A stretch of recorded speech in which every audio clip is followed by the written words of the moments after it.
Chicken gravy நல்லா திக்காக நைட்டுக்கு இட்லிக்கு இப்போ ரைஸுக்கு சிக்கன் கிரேவி ரெடி ஆகிடுச்சு. அடுத்தது ப்ரான் ஃப்ரை.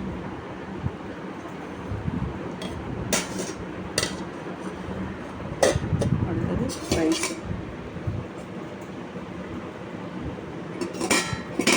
இன்னைக்கு சமையல் முடிஞ்சது. ஓகே, பாய்.